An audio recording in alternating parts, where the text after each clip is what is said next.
Praise the Lord. Hallelujah. സ്തോത്രം സ്തോത്രം സ്തോത്രം സ്തോത്രം സ്തോത്രം സ്തോത്രം സ്തോത്രം. കർത്താവിൻ്റെ അതിപരിശുദ്ധമായ തിരുനാമം ഈ അനുഗ്രഹിക്കപ്പെട്ട പ്രഭാതത്തിൽ വാഴ്ത്തപ്പെടുമാറാകട്ടെ. പ്രിയപ്പെട്ടവരെ, ഈ പ്രഭാതത്തിൽ നമുക്ക് കർത്താവിനെ ആരാധിക്കുവാനും സ്തുതിക്കുവാനും നമ്മുടെ സ്വർഗീയ പിതാവ് നമുക്കൊരവസരം തന്നിരിക്കുക.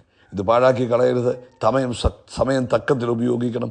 ഇങ്ങനെ ലഭിച്ചിരിക്കുന്ന ഈ സമയങ്ങൾ കർത്താവിനെ എത്രമാത്രം സ്തുതിക്കാമോ അത്രമാത്രം സ്തുതിക്കണം. കാര്യങ്ങളൊക്കെ ഒന്ന് ഉയർത്തിപ്പിടിച്ചിട്ട് കർത്താവിന് സന്തോഷത്തോടൊന്ന് സ്തോത്രം പറഞ്ഞ് സന്തോഷത്തോടൊന്ന് സ്തോത്രം. ഞാൻ കൈകളൊക്കെ ഒന്ന് വീശിയിട്ട് പറ, കർത്താവെ നന്ദിയോടെ സ്തോത്രം, കർത്താവെ നന്ദിയോടെ സ്തോത്രം, കർത്താവെ നന്ദിയോടെ സ്തോത്രം, സ്തോത്രം സ്തോത്രം സ്തോത്രം സ്തോത്രം സ്തോത്രം. കൈകൾ ഉയർത്തി പറ, കൈകൾ ഉയർത്തി പറ, കർത്താവെ നന്ദിയോടെ സ്തോത്രം, കർത്താവെ നന്ദിയോടെ സ്തോത്രം. നമ്മൾ ഈ കൈ ഉയർത്തുന്നതിന് ഭയങ്കര അനുഗ്രഹം. കാരണം തിരുവഴുത്തിൽ പറയുന്നുണ്ട്, കൈകളെ ഉയർത്തുവിൻ എന്നാണ് പറഞ്ഞത്. പലർക്കും കൈ ഉയർത്തുന്ന ഒരു മാനക്കേടായിട്ട് തോന്നും. ചിലർക്കൊക്കെ കൈ ഉയർത്തുന്ന ഒരു ബുദ്ധിമുട്ടാണ്, വേദന. കൈ ഉയർത്തി ആരാധിച്ചോ, ഒരിക്കലും കൈക്ക് ദോഷം വരാൻ കർത്താവ് അനുവദിക്കത്തില്ല. അതുകൊണ്ട് കഴിഞ്ഞ പകൽക്കാലം നടത്തിയത് ഓർത്തിട്ട് ആ കൈകളൊന്ന് ഉയർത്തിപ്പിടിച്ചിട്ട് കർത്താവിന് സ്തോത്രം പറഞ്ഞു. തീമോഥെയോസിന്റെ ലേഖനത്തിൽ പറയുന്നത്, പുരുഷന്മാർ തങ്ങളുടെ വിശുദ്ധ കൈകളെ ഉയർത്തി വേണം പ്രാർത്ഥിക്കാൻ. അപ്പോൾ കൈ ഉയർത്തി ആരാധിക്കണം, കൈ ഉയർത്തി പ്രാർത്ഥിക്കണം. അത് തിരുവെഴുത്താണ് കേട്ടോ. അതുകൊണ്ട് കഴിഞ്ഞ പകൽക്കാലം നടത്തിയതിനായിട്ട് കൈ ഉയർത്തി പിടിച്ചിട്ട് നന്ദിയോടെ സ്തോത്രം, നന്ദിയോടെ സ്തോത്രം, നന്ദിയോടെ സ്തോത്രം. വാഹനങ്ങളെ നിയന്ത്രിച്ചതിന് സ്തോത്രം, അനർത്ഥങ്ങളിൽ നമ്മളെ വിടുവിച്ചതിന് സ്തോത്രം.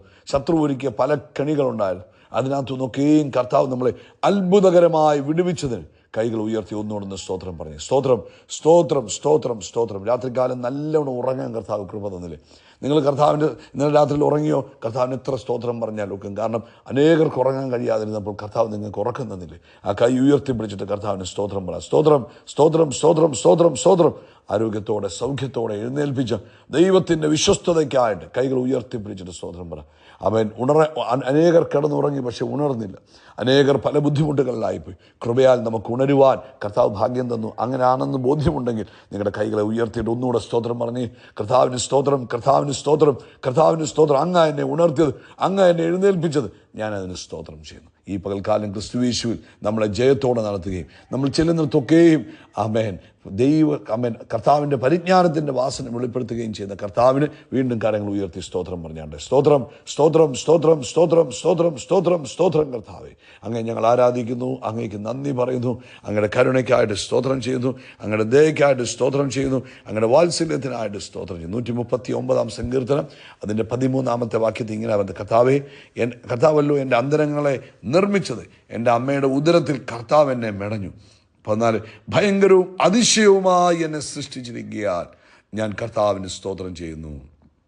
കർത്താവിൻ്റെ പ്രവൃത്തികൾ അത്ഭുതകരമാകുന്നു, അതെൻ്റെ ഉള്ളം നല്ലവണ്ണം അറിയുന്നു. അപ്പോൾ ഭയങ്കരവും അതിശയകരമായി നമ്മളെ സൃഷ്ടിച്ചിരിക്കുന്ന കർത്താവിന് സന്തോഷത്തോടെ സ്തോത്രം ചെയ്യാം. നമ്മൾ ഒരുമിച്ച് പ്രാർത്ഥിക്കാൻ പോകാം.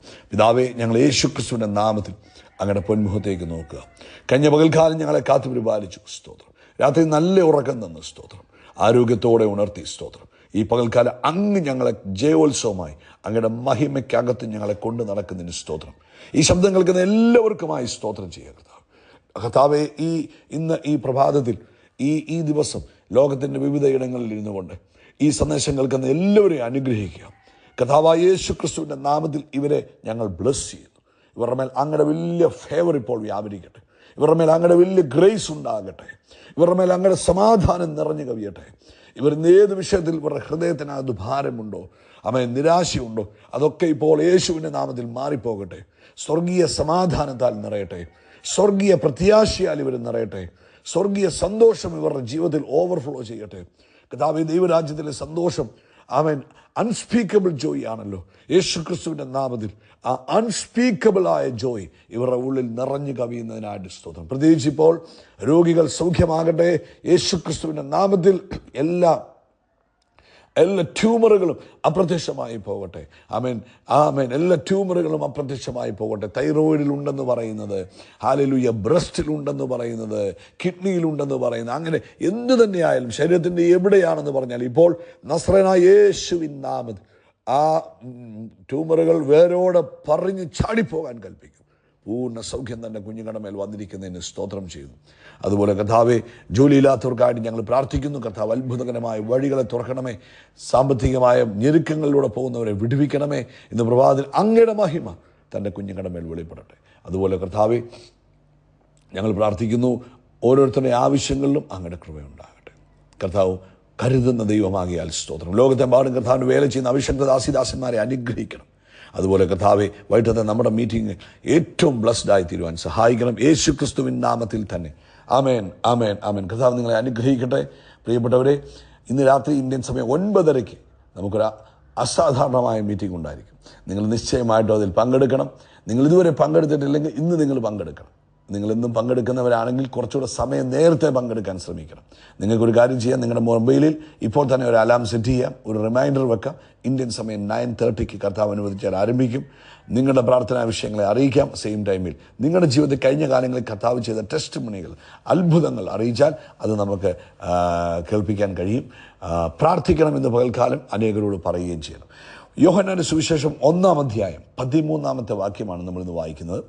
ജോൺ 1:13 അവിടെ പറയുന്നു, അവർ രക്തത്തിൽ നിന്നല്ല, ജഡത്തിൻ്റെ ഇഷ്ടത്താലല്ല, പുരുഷന്റെ ഇഷ്ടത്താലല്ല, ദൈവത്തിൽ നിന്നത്രേ ജനിച്ചത്. ഒരു ആൾ വീണ്ടും ജനനം പ്രാപിക്കുന്നതിനെ കുറിച്ച് പരിശുദ്ധാത്മാവ് എഴുതിയിരിക്കുന്ന വചനമാണ്. അതിൻ്റെ 12-ാമത്തെ വാക്യം പറയുന്നു, യേശുവിനെ കൈക്കൊണ്ട് യേശുവിൻ്റെ നാമത്തിൽ വിശ്വസിക്കുന്ന ഏവർക്കും, ആരെന്നില്ല, ഏവർക്കും എന്താ അധികാരം കൊടുത്തിരിക്കുന്നത്? ദൈവ മക്കളാകുവാൻ അധികാരം കൊടുത്തിരിക്കുന്നു. അല്ല, അവർ ദാസന്മാരാകുമെന്നല്ല പറഞ്ഞിരിക്കുന്നത്. യേശുവിനെ ഒരു വ്യക്തി കൈക്കൊണ്ടാൽ, യേശുവിനെ ഒരു വ്യക്തി സ്വീകരിച്ചാൽ ആ വ്യക്തി ആരായി മാറും? ദൈവ മകനായി മാറും, ദൈവ മകളായി മാറും. അതായത് ആകാശവും ഭൂമിയും ഉണ്ടാക്കിയ ദൈവം ആ വ്യക്തിയുടെ അപ്പയായി മാറും, പിതാവായി മാറും, ഡാഡിയായി മാറും, പപ്പയായി മാറും, അച്ചായനായി മാറും. അതായത് മക്കളായി മാറുക. ഇത് ഒരു ചെറിയ പ്രക്രിയയല്ല, അല്ലെങ്കിൽ ഇത് ജസ്റ്റ് ഇങ്ങനെ എഴുതിയിരിക്കുന്നു എന്നല്ല. അതിനാണ് അടുത്ത വാക്യത്തിൽ പറഞ്ഞത് അതെങ്ങനെ സംഭവിക്കും. അവർ രക്തത്തിൽ നിന്നല്ല, ജഡത്തിൻ്റെ ഇഷ്ടത്താലല്ല, പുരുഷന്റെ ഇഷ്ടത്താലല്ല. ഇത് മൂന്നും ഉണ്ടാകണം ഒരു കുഞ്ഞ് ജനിക്കണമെങ്കിൽ. എന്നാൽ ഇത് മൂന്നിനാലുമല്ല. പിന്നെയോ അവർ ദൈവത്തിൽ നിന്ന് അത്രേ ജനിച്ചത്. അപ്പോൾ പുരുഷനിൽ നിന്ന് ജനിക്കുമ്പോൾ ആ വ്യക്തിയിൽ DNA ഉണ്ടാകും. ആ കുഞ്ഞിനകത്ത് ആരാ ജനിപ്പിച്ച ആളുടെ DNA ഉണ്ടാകും. എന്നാൽ ഇവിടെ നമ്മൾ ആരിൽ നിന്ന് ജനിച്ചു? നമ്മൾ ദൈവത്തിൽ നിന്ന് ജനിച്ചു. എപ്പോഴും ധൈര്യസമേതം വിശ്വാസത്തോടെ പ്രഖ്യാപിക്കണം, ഞാൻ ദൈവത്തിൽ നിന്ന് ജനിച്ചവനാണ്. സോ എൻ്റെ അകത്തുള്ളത് ആരുടെ DNA ആണ്? ദൈവത്തിൻ്റെ DNA ആണ് എൻ്റെ അകത്തുള്ളത്. അത് ഇന്ന് പ്രഭാതത്തിൽ എത്ര പേർക്ക് പ്രഖ്യാപിക്കാൻ പറ്റും? എൻ്റെ അകത്തുള്ളത് ദൈവത്തിൻ്റെ DNA ആണ്. മനുഷ്യൻ്റെ DNA ഉള്ള വ്യക്തി ആ മാനുഷികമായ രീതിയിൽ ജീവിക്കുമ്പോൾ ദൈവത്തിൻ്റെ DNA ആണ്. അതായത് ഞാൻ ഇവിടുന്ന് ജനിച്ചു. അതാണ് പത്രോസിന്റെ ലേഖനത്തിൽ അപ്പോസ്തലൻ പറഞ്ഞത്, കെടുന്ന ബീജത്താലല്ല, കെടാത്തതും നിലനിൽക്കുന്നതുമായ ദൈവത്തിൻ്റെ വചനത്താൽ ഞാൻ വീണ്ടും ജനിച്ചിരിക്കുന്നു. അപ്പോൾ ഞാൻ വീണ്ടും ജനനം പ്രാപിച്ചത് ദൈവത്തിൻ്റെ വചനത്താലാണ്. ഇവിടെ പറയുക, മനുഷ്യൻ്റെ ഇഷ്ടത്താലല്ല, പുരുഷൻ്റെ ഇഷ്ടത്താലല്ല, പിന്നെ രക്തത്തിൽ നിന്നല്ല, ജഡത്തിൻ്റെ ഇഷ്ടത്താലല്ല, പുരുഷൻ്റെ ഇഷ്ടത്താലുമല്ല, പിന്നെ ദൈവത്തിൽ നിന്ന് ജനിച്ചു. ദൈവത്തിൽ നിന്ന് ദൈവത്തിൻ്റെ വചനമെന്ന ബീജം, അതിനകത്തൂടാണ് ഒരു ദൈവ പൈതലിലേക്ക് ദൈവത്തിൻ്റെ DNA ആണ് കൈമാറിയിരിക്കുന്നത്. അതുകൊണ്ട് ഇന്ന് ഈ ഭൂമിയിൽ ജീവിക്കുമ്പോൾ നമുക്ക് അറിഞ്ഞിരിക്കേണ്ട ഏറ്റവും വലിയ ബോധ്യം, അല്ലെങ്കിൽ ആ കോൺഷ്യസ്നെസ് എന്ന് പറയുന്നത്, എൻ്റെ അകത്ത് ദൈവത്തിൻ്റെ DNA ഉണ്ട്. എൻ്റെ അകത്ത് എന്തുണ്ട്? എൻ്റെ അകത്ത് ദൈവത്തിൻ്റെ DNA ഉണ്ട്. ഞാൻ ദൈവത്തിൻ്റെ മകനാണ്, ഞാൻ ദൈവത്തിൻ്റെ മകളാണ് എന്ന വലിയ തിരിച്ചറിവുണ്ടാകും. ഇതുകൊണ്ടാണ് റോമാലേഖനത്തിൽ 8-ാം അധ്യായത്തിൻ്റെ 15-ഉം 16-ഉം വാക്യങ്ങളിൽ പറയുന്നത്, നിങ്ങൾ പിന്നെയും ഭയപ്പെടേണ്ടതിന് ദാസ്യത്തിൻ്റെ ആത്മാവിനെ അല്ല.